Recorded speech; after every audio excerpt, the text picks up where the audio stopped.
Hello, everybody. Welcome to another episode of Hope Lafferty's Existential Crisis. That's me, Hope Lafferty, in crisis of the existential kind. This is the podcast for creativity and other phenomena. I don't know how many of you folks out there remember the television show on PBS called Zoom. Z-O-O-M, not to be confused with the telephone interface online now. Zoom. It was a bunch of multiracial kids out of Boston. WGBH 02134. Remember that? Okay. Anyway, they had a segment on this crazy TV show back in the 70s called Zoom Phenomenon. And that's where I learned the word phenomenon. I was, 6? Didn't really know what it meant, but it sure looked cool. Anyway, in the name of creativity, let's back it up. In the name of creativity, I like to kick things off in this podcast with a free write. Those fly by the pants, or fly by the seat of the pants, or fly by your pants, if that's what you want to do. First thought, vomit on a page, spewing out whatever comes. We don't censor, we don't edit, we allow our brains to do what they do, the free write. It also sounds a lot like my love life. So let's take a listen now to what I call X Gold. This is going to sound a lot like my love life too. First, get on your board every day. Make sure you have some breakfast and go easy on the coffee. That'll make you tense, dude, and you don't want to lose your concentration. If you can, build your own park course in your backyard. That way, the cops and those nosy kids that don't really know how to skate but always ask to borrow your board so they can land on their asses and break their wrists and go screaming home to their mommies and come screaming back with their lawyers won't be on your back. But we all know that until we get that Puma sponsorship, or better yet, that Vans sponsorship, the likelihood that we'll be able to build a custom league quality park in our backyard is pretty limited. So forget I mentioned it. Get lots of rest. Drink tons of water, not that Gatorade crap, even if you're sponsored. It'll stain your teeth and make your kidneys come out when you pee. And not that Mountain Dew crap either. What, have you been watching that TV more than you've been getting on your board? Don't lie to me. Just the excuse makes me believe that you are bought and sold by the corporate sponsors that have mass-marketed our trip for their drink at the expense of our collective cred. And by the way, like I said about going easy on the coffee, same holds true for the do. Don't do the do. Unless you're sponsored. And then maybe water it down. Wear your helmet, wrist, and knee pads. What are you, a punk? You want to call yourself a pro? Then you've got to avoid injury before the competition. If you'd rather be an am all your life, then don't even bother getting on your board every day if you're not seeing the gold. Go out with some buds. Make sure you've got some partners to watch and learn from. We're all in this together, and like you're not gonna harsh on your friend if he makes the cut too, right? Change your bearings every month. You'll be pushing it with all the ollies and fakies, and that's just gonna grind out your wheels. And if you're nosing and flipping a lot, come on, we know you are, then make sure your trucks are up to snuff too. I check those after every run, especially if you get kind of fancy on the ramps. If you're injured, give it a rest. And ice, baby. And then, while you're resting up, make sure you check out that Tony Hawk video game on PlayStation. That'll make the time go fast, and when you're playing Tony, you'll have already won your gold medal, dude.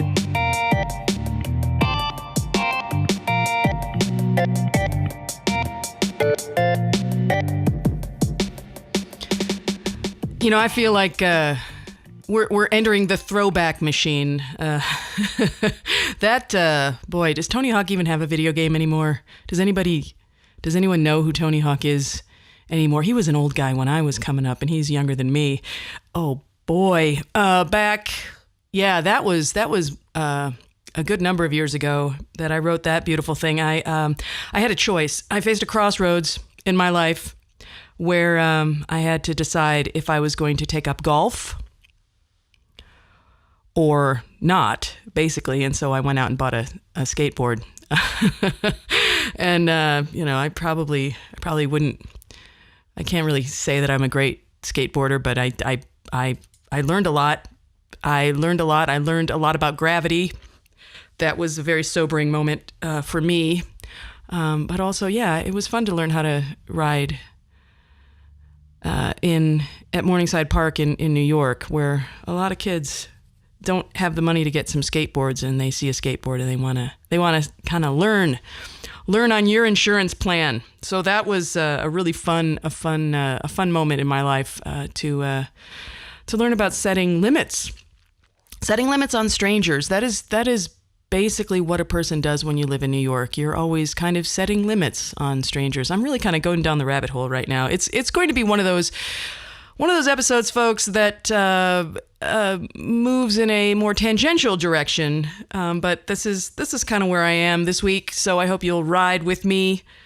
But let's move on, please, to our next part.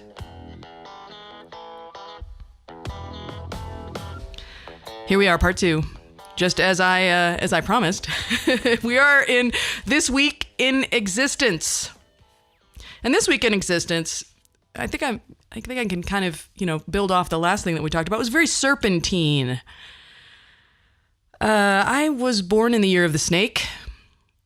Now you go quickly run to your local Chinese restaurant and look at a placemat, or local third-tier Chinese restaurant. I think probably nice Chinese restaurants don't have those placemats with all of the Chinese zodiac stuff right there on the table. But so born in the year of the snake, and I've lived on the desert for, I would say nigh up on a decade now, and I have to admit I've never seen a snake. And we had all sorts of snakes out here, the good ones and the bad ones, right? I've seen turtles. I've seen horny toads.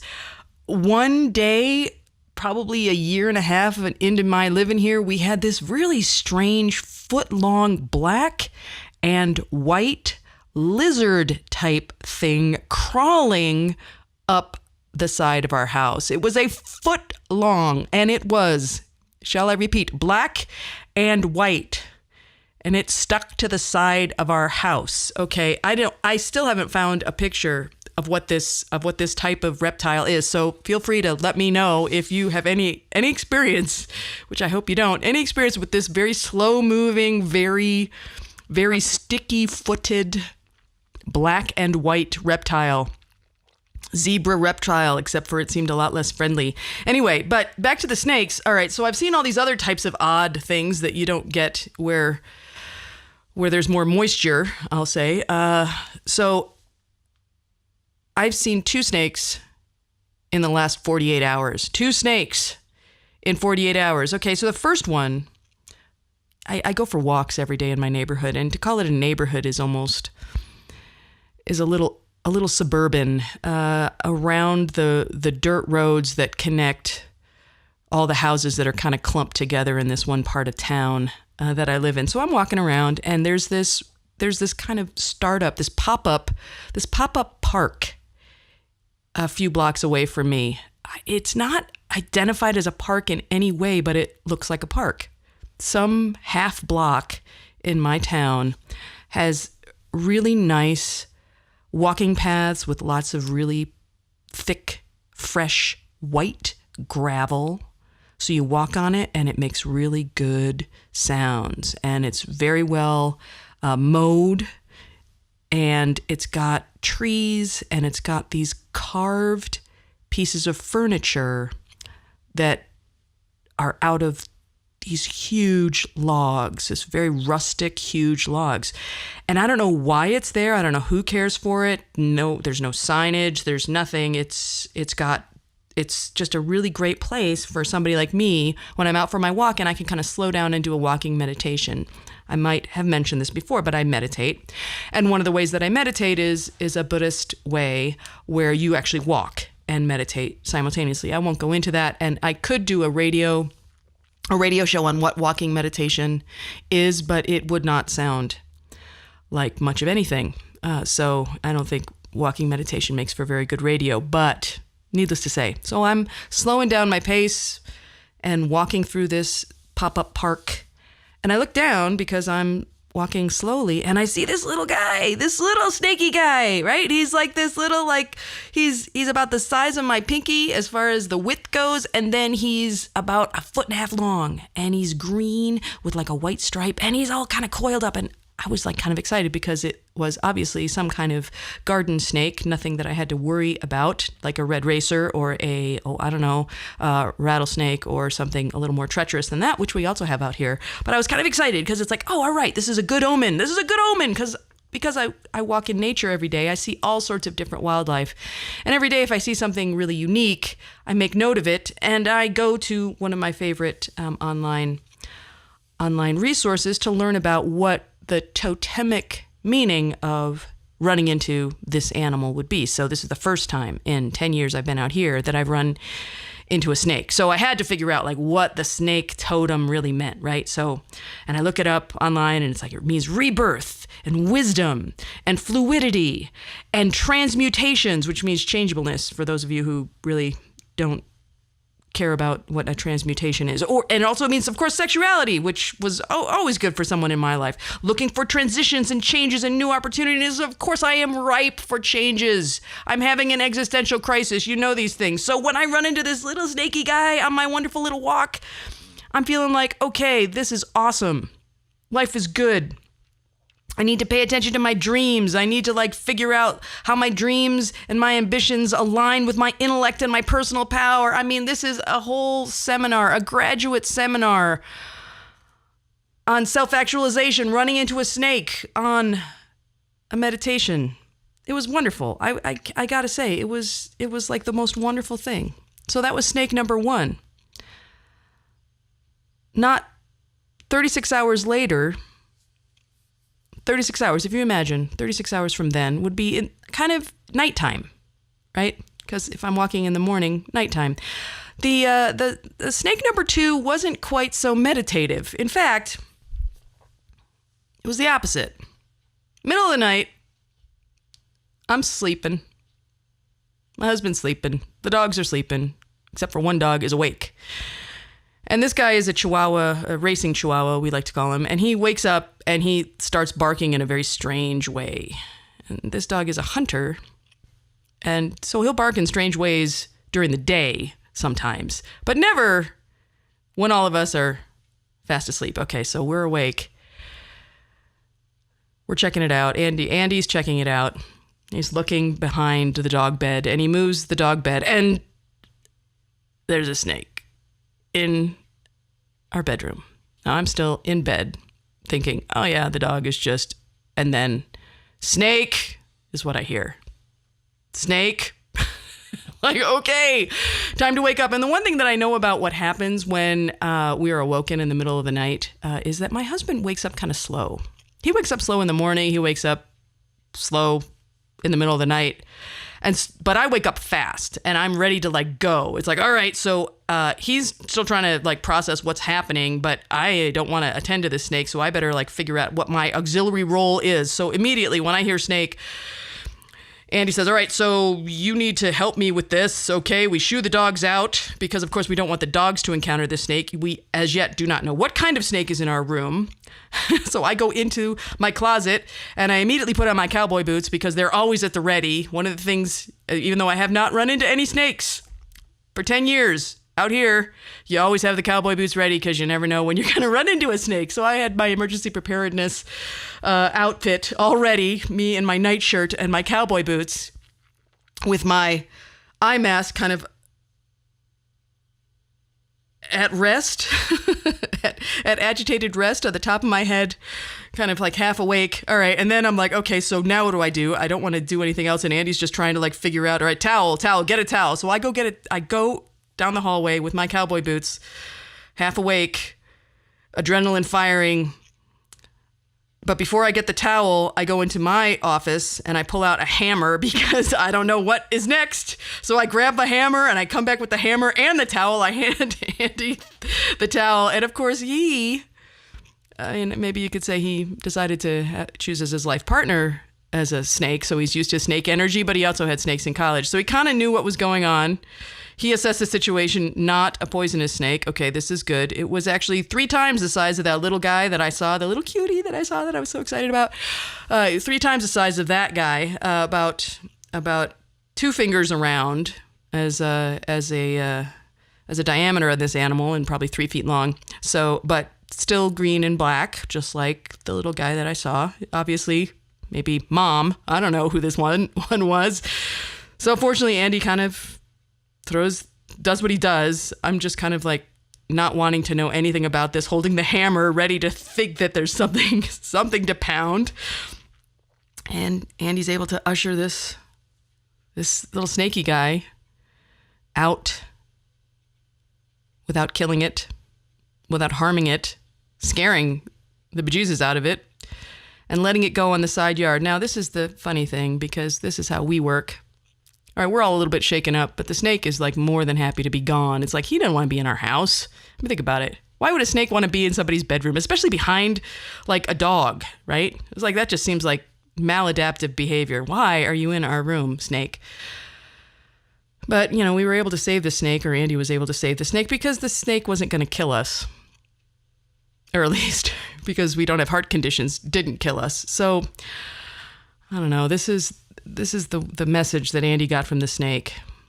He didn't have to look it up online in any kind of totemic evaluation, but this is the message that he got from the snake. The snake says, "Hey, gee, I'm sorry, I made a mistake there." Well, so maybe we need to forgive a few snakes in our lives.